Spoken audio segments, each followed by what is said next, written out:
Hey hello everyone, welcome to अधिगम शुल्क। मेरा नाम शोभना है और सीटेट सितंबर 2026 को टारगेट करते हुए कर रहे हैं हम लोग यहाँ पे सीटीपी का पीवाईक्यू सीरीज, जिसमें हम लोग कर रहे हैं 10 क्वेश्चंस की पीवाईक्यूज। अभी फिलहाल इस पार्ट में जो पेपर 1 दिसंबर का टॉपिक है, इसके क्वेश्चंस जो हैं 10 के कर रहे हैं और फिर बाद में धीरे धीरे मैं क्वेश्चंस के नंबर ऑफ क्वेश्चंस एक साथ डिस्कस करना बढ़ा दूंगी। ठीक है। सो आज पहले कल हमने पेपर 1 का ही यहाँ से 10 क्वेश्चंस कर लिया था, 1 to 10 हमने बहुत अच्छे से डिस्कस कर लिया। अगर आपने नहीं देखा तो मैं लिंक भेज दूंगी, आप उस वीडियोस को भी देख लें। काफी बेनिफिशियल है, चाहे आप पेपर 1 के हैं चाहे आप पेपर 2 के हैं, दोनों के लिए इक्वली बेनिफिशियल है। आज जो है हम कर रहे हैं 10 to 20 क्वेश्चंस की जो टॉपिक्स है हमारे, उनको हम डिस्कस करते हैं। आइए मूव करते हैं क्वेश्चंस की तरफ। टाइम हमारे पास काफी है, अभी 2 मंथ्स बचे हुए हैं, तो हम इजीली कर सकते हैं चीजों को। धीरे धीरे मैं क्वेश्चंस की जो नंबर ऑफ क्वेश्चंस है वो डिस्कस करना बढ़ा दूंगी। सो क्वेश्चन नंबर 11 क्या है? क्वेश्चन नंबर 11 हमसे कह रहा है, meaningful learning is primarily not about. अर्थपूर्ण अधिगम मुख्य रूप से किसके बारे में नहीं है? मीनिंगफुल लर्निंग क्या होती है?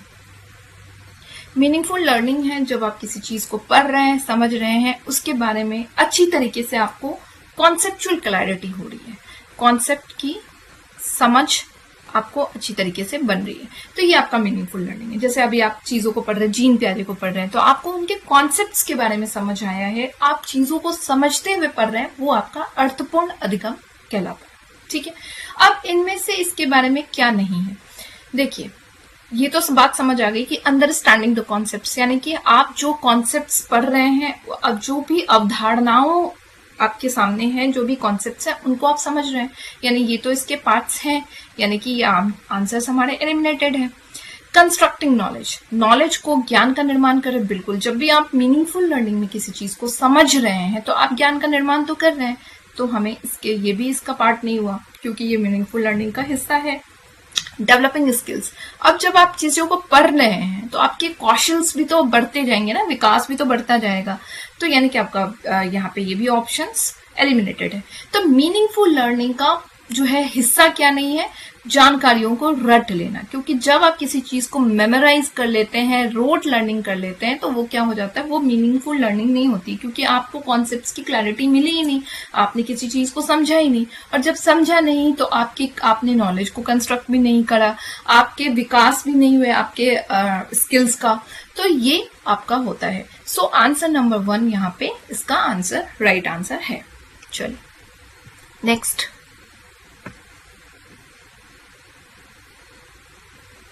Question number 12। तो क्वेश्चन नंबर 12 हमसे क्या कह रहे हैं?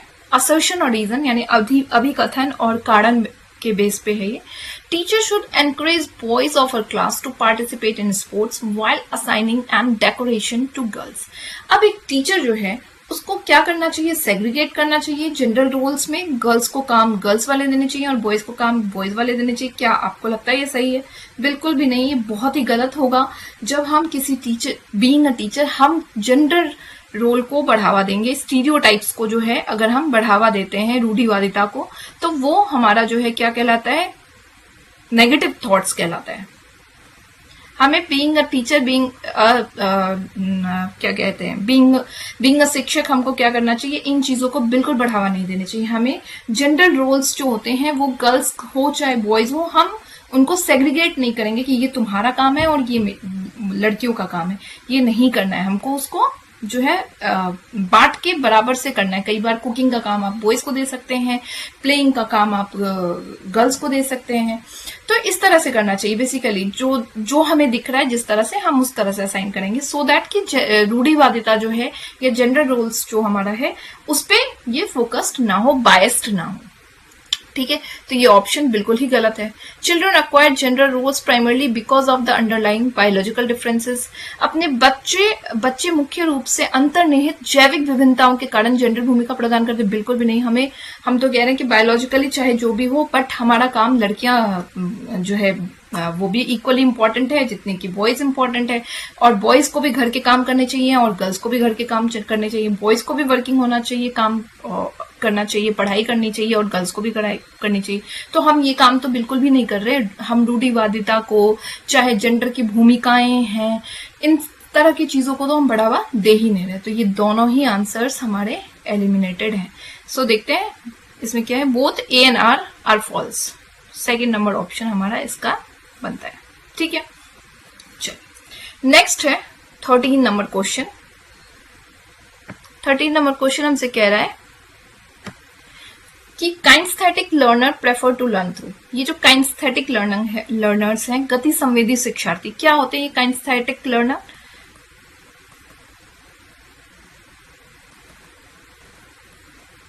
गति संवेदी, देखिए ये जो होते हैं ना, ऐसे लर्नर जो होते हैं, ये इनको ना आप देखेंगे कि ये पढ़ेंगे कैसे। ये लर्निंग का जो अधिगम का जो प्रक्रिया होगा उसमें आप इनको नोटिस करेंगे कि इनके जो शारीरिक ये है, शारीरिक गतिविधि है, वो आप देखेंगे ज्यादा एक्टिव होगा। मतलब ये कोई चीज को फिजिकल एक्टिविटीज जो होगी उस पे वो ज्यादा इन्वॉल्व होंगे और उसके थ्रू वो लर्निंग करेंगे। तो ऐसे मतलब वैसे तो लर्नर्स हमारे कई टाइप के होते हैं। कुछ देख के विजुअल लर्नर्स होते हैं जिनको देख के समझ आता है, कुछ जो है किसी चीज को जो है सेंसेस के थ्रू समझ में आता है, किसी को लिख के समझ आता है, किसी को रीडिंग के थ्रू समझ आता है, किसी को एक्टिविटीज के थ्रू समझ आता है। बट यहाँ बात काइनेस्थेटिक लर्नर की हो रही है। तो काइनेस्थेटिक लर्नर जहां भी है, गति संवेदी, यहाँ पे गति से ही आपको समझ आ रहा है कि यानी कि यहाँ पे मूवमेंट्स जो है वो एक्टिव होगा। ठीक है, तो यहाँ पे देखने पे तो काम चलेगा नहीं क्योंकि विजुअल लर्नर्स होंगे, टचिंग वाली भी नहीं होगी। डूइंग एंड मूविंग, करने और चलने, क्योंकि यहाँ पे इसका क्या देख रहे हैं आप, मूवमेंट्स यहाँ पे देख पा रहे हैं। ठीक है, तो ये हो गया आपका 3rd नंबर आंसर, इसका राइट आंसर होता है। चलिए 14th नंबर क्वेश्चन से क्या कह रहा है। 14th नंबर क्वेश्चन हमसे कह रहा है, according to Gardner's, while a scientist would exhibit high dash intelligence, a sculptor would have high dash intelligence। Hindi में एक बार देखते हैं। हावर्ड गार्डनर के अनुसार एक वैज्ञानिक डैश बुद्धि का उच्च प्रदर्शन करेगा, जबकि एक मूर्तिकार जो है वो एक मूर्तिकार में डैश बुद्धि का उच्च बुद्धिमत्ता होगी। देखिए जहां पे आपने ये तो पढ़ा ही है कई बार कि ये जो गार्डनर्स हैं उन्होंने 8 टाइप का आपके एनसीईआरटी में जो है दिया था, अब 9 इसमें इंक्लूडेड हो गया। 9 टाइप के इंटेलिजेंस की बात करें, सिर्फ एक पढ़ने वाला जो बच्चा है उसी को हम इंटेलिजेंस नहीं मानेंगे, कई तरह के होते हैं। और इसके मैंने प्रीवियस ईयर की वीडियोस भी डाली हुई है और इस पे अभी वीडियो बहुत ही जल्द आपका मैं अपलोड करूंगी। तो 9 टाइप के इंटेलिजेंस की उन्होंने बात करी है, सब तरह के। अब यहाँ पे उस 9 टाइप्स में बात करी जा रही है कि एक जो साइंटिस्ट होंगे उनमें आप किस तरह के उस इंटेलिजेंस में टाइप्स में से कौन सा इंटेलिजेंस देखेंगे। तो देखिए उन्होंने स्पेशल इंटेलिजेंस की बात करी थी जिसमें स्पेस से रिलेटेड चीजें पता होंगी, नेचुरलिस्टिक नेचर से रिलेटेड। तो एक साइंटिस्ट का नेचर और स्पेस से तो कोई लेना देना हो नहीं रहा है। ठीक है, अब साथ ही साथ इसके अलावा स्पेशल हो ही गया, ये एलिमिनेटेड हो गया आपका। ठीक है, यहाँ पे भी आप देख रहे हैं बॉडी काइनेस्थेटिक मूवमेंट से रिलेटेड यहाँ पे जो है बात अगर करी जाए तो एक मूर्तिकार जो है आपका, जो मूर्तियां बनाता है, तो आप उसमें क्या देखेंगे, आप वो जो मूर्तियां बनाता है तो उसके हैंड्स वगैरह या उसकी जो बॉडी मूवमेंट्स है वो ज्यादा होगी। ठीक है, तो यहाँ पे मूवमेंट्स जो है बॉडी काइनेस्थेटिक आप मूर्तिकार में देख पाएंगे। ठीक है, तो देखते हैं 3rd नंबर ऑप्शंस में भी बॉडी काइनेस्थेटिक है और इसमें भी है। ठीक है, अब एक साइंटिस्ट जो है किस टाइप के इंटेलिजेंस में आएगा, तो साइंटिस्ट जो होंगे वो लॉजिकल और मैथमेटिकल, चूंकि उनका बहुत एक्टिव होगा, लॉजिक्स को लेकर के बहुत ज्यादा वो जो है इंटेलिजेंट है, तभी तो वो चीजों को लेकर अपना लॉजिक दे पा रहे हैं, और मैथमेटिकल उनका बहुत ज्यादा अच्छा होगा। तो ये आपका 3rd वाला जो ऑप्शन है वो राइट आंसर है कि एक साइंटिस्ट के अंदर लॉजिकल और मैथमेटिकल, तार्किक और गणितीय चीजें ज्यादा एक्टिव होंगी, वहीं एक मूर्तिकार जो है उसके अंदर गति संवेदी यानी कि काइनेस्थेटिक आप कह सकते हैं बॉडी काइनेस्थेटिक मूवमेंट्स ज्यादा एक्टिव होंगी। ठीक है, तो यहाँ का राइट आंसर है आंसर नंबर 3। चलिए नेक्स्ट 15th नंबर क्वेश्चन हमसे कह रहा है, inclusion needs to be promoted through. Inclusion जो है यानी कि समावेशन जो है वो किन किन चीजों को समावेशन को बढ़ावा देने के लिए क्या आवश्यक है। देखिए इंक्लूजन यानी कि समावेशी शिक्षा क्या होती है, तो समावेशी शिक्षा कहता है कि आप जो है एक स्कूल में हर तरह के भिन्न भिन्न तरीके के बच्चे हैं और उनको आप एक जैसा ट्रीट करेंगे और उनको आप वेलकम करेंगे। हो सकता है एक बच्चा जो है उसको सुनने का प्रॉब्लम हो, एक बच्चा बहुत इंटेलिजेंट हो, एक गिफ्टेड बच्चा है, एक बच्चा जो है उसके विजुअल लर्निंग में प्रॉब्लम है, एक में डिसेबिलिटीज हैं, ऑटिस्टिक हैं, तो यहाँ पे जितने भी तरह के बच्चे हैं उनको आप समान रूप से ट्रीट करते हैं। तो जब आप किसी समावेशन को स्कूल बढ़ावा देता है, सभी तरह के बच्चों को आप ट्रीट करेंगे, तो डेफिनेटली आपका जो करिकुलम है, आपका जो पाठ्यक्रम है, वो तो लचीला होगा, क्योंकि हर तरह का बच्चा जब आपके पास आ रहा है तो आपको लचीलापन तो दिखाना पड़ेगा। आप स्ट्रिक्ट रहेंगे तो फिर तो हर तरह का बच्चा एक साथ नहीं पढ़ पाएगा ना।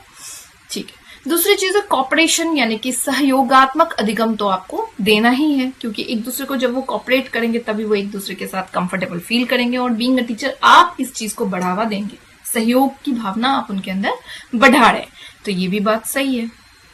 थर्ड ऑप्शन हमारा आ रहा है segregation and learning.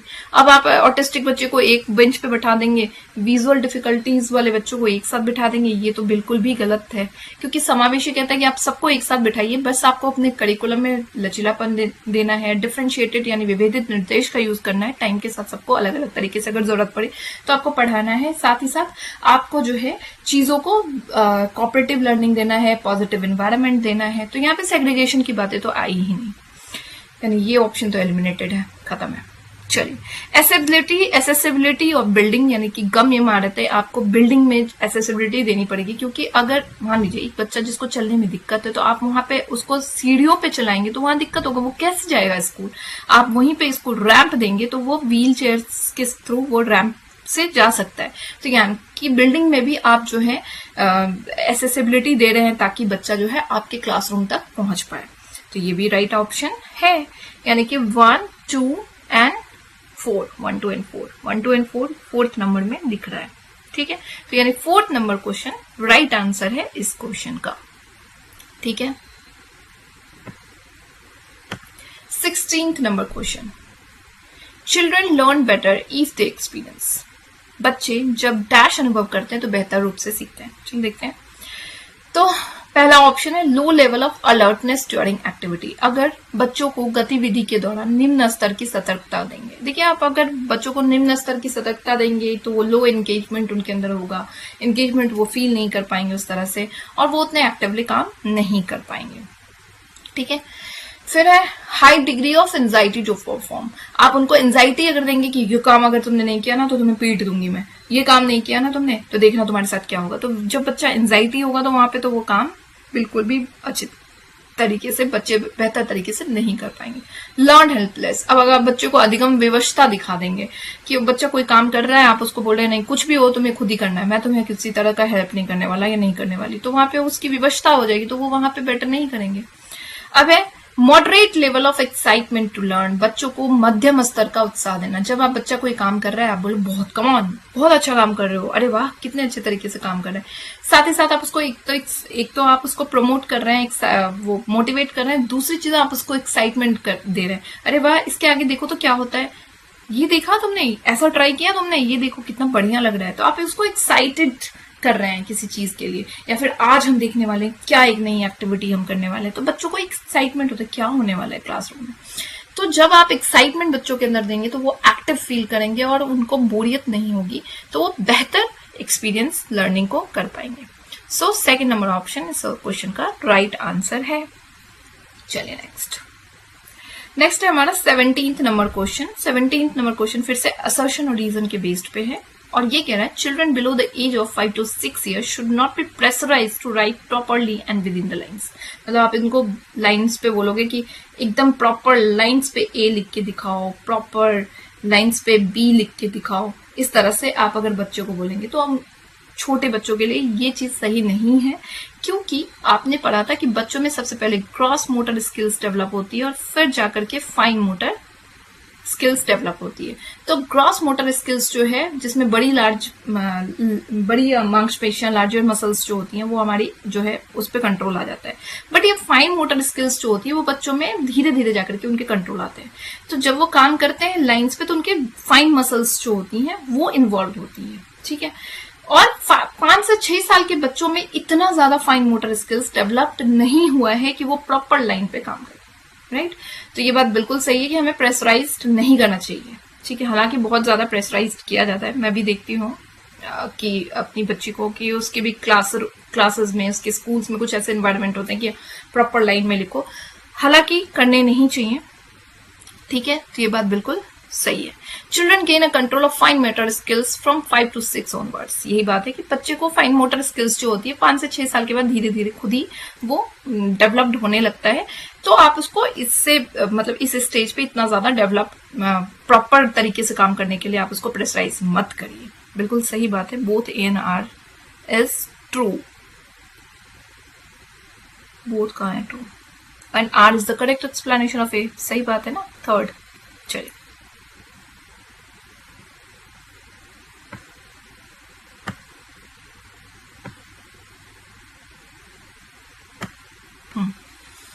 Next 18th number question हमसे कह रहा है कि children often come up with their own explanation of events around them.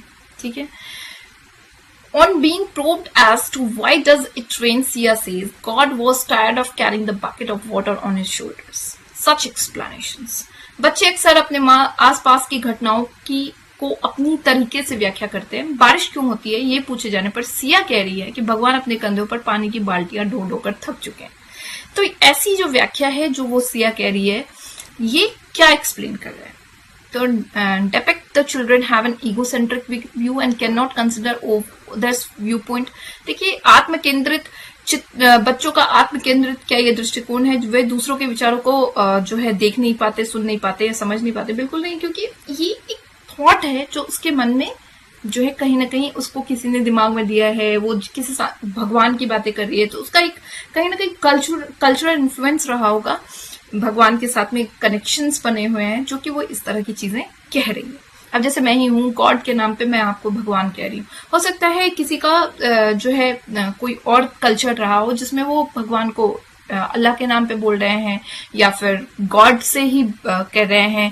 तो हर जगह का अपना एक कल्चरल इन्फ्लुएंस होता है जिसकी वजह से जो है ये चीजें कैरी होती है। तो ये ऑप्शन एलिमिनेटेड है।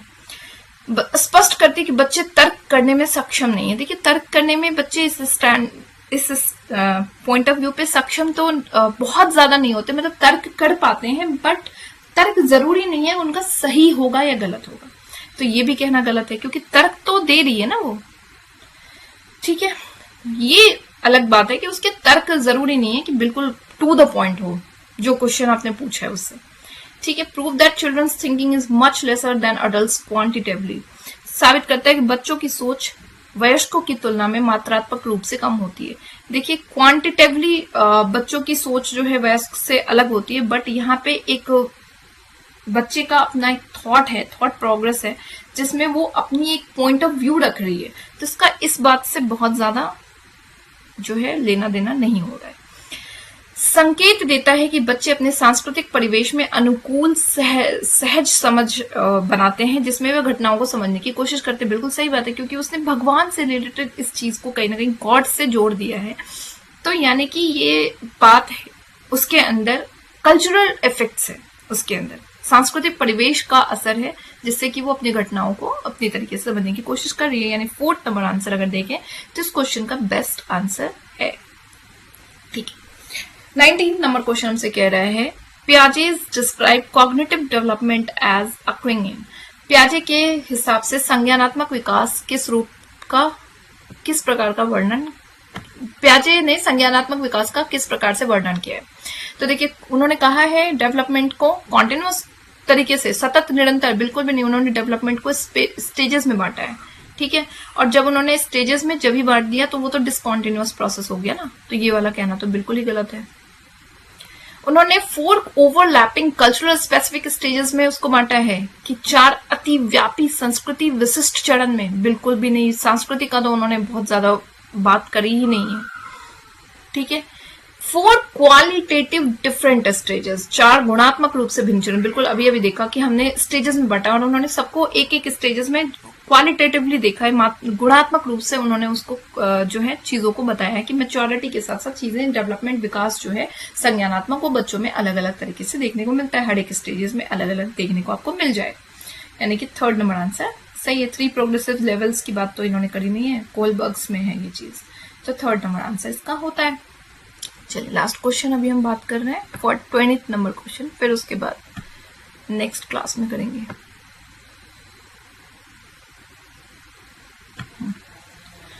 During playtime at a school, Rishabh, a 7-year-old boy, picked a doll to play with.